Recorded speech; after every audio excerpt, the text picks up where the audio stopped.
Hari ini saya lagi di Pasar Rebo. Seperti biasanya hari Rabu kita cari sesuatu di pasar. Hari ini sudah mulai terlihat ramai di pasar. Cuma yang masih tetap kelihatan adalah mereka tetap jaga jarak 1,5 meter. Pertanyaannya, kenapa harus jaga jarak 1,5 meter? Kenapa nggak 2 meter? Kenapa nggak 3 meter? Makin jauh kan makin bagus. Atau nggak usah ketemu sama sekali ya. Nah, mau tahu alasannya kenapa? Nanti aku kasih tahu ya. Di negeri ini kebudayaan untuk antri itu sudah ditanamkan sejak dari kecil, sejak dari anak-anak sekolah. Jadi tidak sulit bagi pemerintah untuk menyarankan agar kita jaga jarak 1,5 meter. Karena masing-masing orang sudah teratur untuk antri dan kemudian tinggal menjaga jarak dengan teman-teman depannya atau samping kiri kanannya. Tidak sulit. Itulah hebatnya kata-kata seperti ini. Kita bisa kalau kita lakukan bersama. Bersama kita bisa. Nah, kalau satu orang mau, 2 orang mau, semua orang mau, pasti akan lebih mudah dilakukan.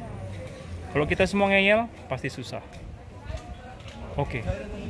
Selamat mengantri. Masih ingat 2 anak kecil yang menunjukkan bagaimana cara-cara untuk mencegah corona bersama tentang jarak 1,5 meter? Lihat video ini. 6. Jaga jarak 1,5 meter.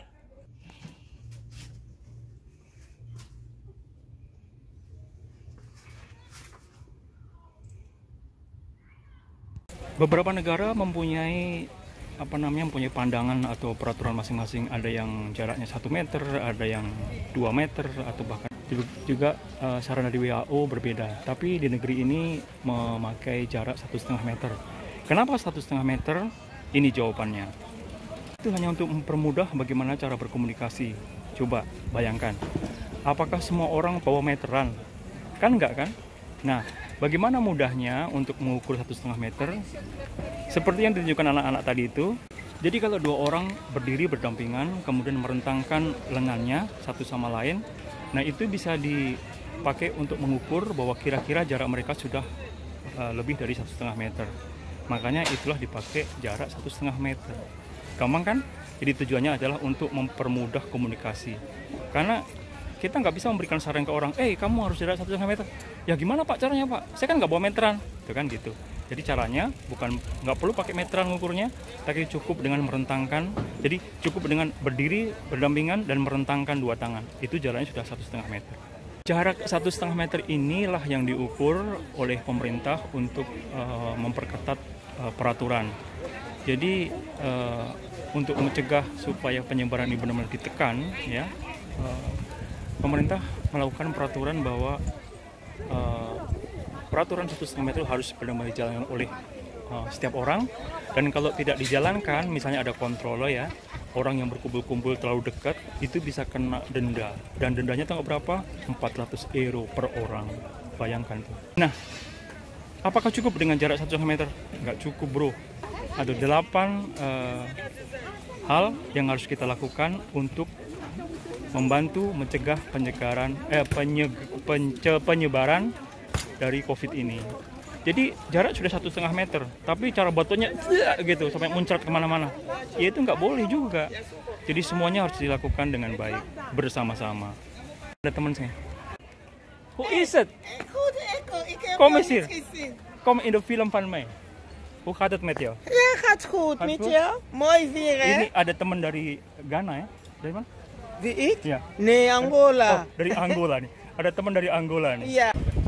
Hari ini cuaca bagus. Nah, pasar seperti ini adalah sebenarnya tempat juga untuk berkumpul orang-orang itu ya, karena orang sini kan lebih individualis, lebih tidak sosial. Jadi mereka lebih banyak di rumah. Nah, kalau misalnya pas ada pasar, cuacanya bagus, mereka pada keluar nih.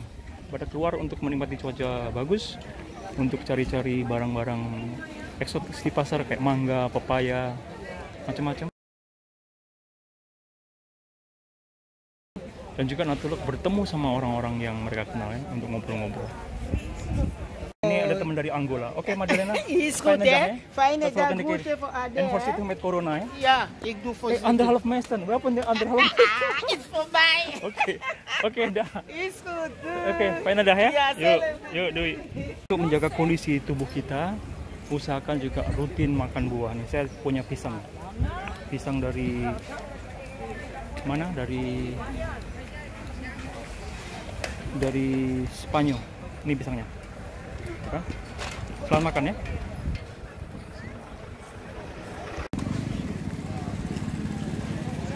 Ada es gosrok nih. Mau es gosrok nggak?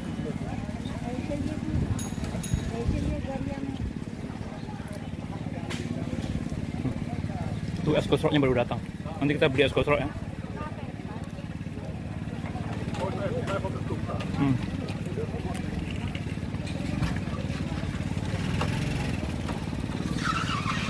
Satu hierheen meneer. Ja, tuurlijk. Dat kost 5 euro. 5 euro.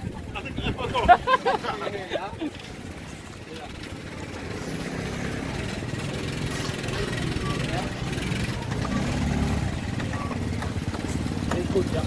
Wat voor grap? Net willen ijs, draai. Liever ijs. Terus gosrok baru datang. Vandaag ga jij draaien. Nyiapin es gosroknya, kita makan pisang dulu. Nanti kalau dia udah selesai, kita beli es. Kalau di Indonesia tuh namanya es gosrok ya, es serut.